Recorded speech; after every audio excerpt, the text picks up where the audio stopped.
আবহাওয়ার খবর জানতে চলে যাচ্ছি সহকর্মী ফারিহা সাজদিনের কাছে। ফারিহা, আজকের আবহাওয়া নিয়ে আপনার কাছে কি তথ্য রয়েছে, জানাবেন বিস্তারিত। আপনার প্রিয় কাপড়ের যত্নে এলো এনজাইম সমৃদ্ধ Arik silver wash detergent powder 500 গ্রাম মাত্র 70 টাকা। প্রিমার্ক। ধন্যবাদ রাজিউ। দর্শক, আজ 26 সেপ্টেম্বর 2025 তারিখে দেশের সর্বশেষ আবহাওয়ার তথ্য থেকে আমরা দেখতে পাচ্ছি সিলেট, চট্টগ্রাম, খুলনা, বরিশাল, রংপুর ও ময়মনসিংহের অধিকাংশ জায়গায় এবং রাজশাহী ও ঢাকার কোনো কোনো জায়গায় অস্থায়ীভাবে দমকা হাওয়া সহ হালকা থেকে মাঝারি বৃষ্টিপাত অথবা বজ্রসহ বৃষ্টিপাত হতে পারে। সেই সাথে দেশের কোনো কোনো জায়গায় মাঝারি থেকে ভারী বর্ষণ অথবা অতি ভারী বর্ষণ হওয়ারও সম্ভাবনা আছে বলে জানিয়েছে আবহাওয়া অধিদপ্তর। আজ সারা দেশে দিন ও রাতের তাপমাত্রা প্রায় 1 থেকে 2 ডিগ্রি সেলসিয়াস কমে যেতে পারে।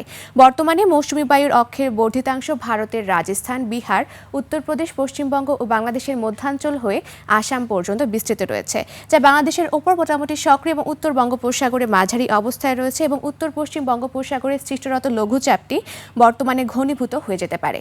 বর্তমানে বিশেষ কিছু অঞ্চলের তাপমাত্রা যদি আমরা দেখে থাকি তাহলে সিলেটে রয়েছে 31 ডিগ্রি সেলসিয়াস, ঢাকা, কুমিল্লা, বরিশাল ও খুলনায় রয়েছে 30 ডিগ্রি সেলসিয়াস। গতকাল সর্বনিম্ন তাপমাত্রা রেকর্ড করা হয়েছে বান্দরবনে, যা 23.2 ডিগ্রি সেলসিয়াস এবং সর্বোচ্চ তাপমাত্রা টাঙ্গাইল ও নেত্রকোনাতে, যা 36.5 ডিগ্রি সেলসিয়াস। গত 24 ঘন্টায় ঢাকার সর্বোচ্চ তাপমাত্রা ছিল 35 ডিগ্রি সেলসিয়াস এবং সর্বনিম্ন তাপমাত্রা 25.2 ডিগ্রি সেলসিয়াস।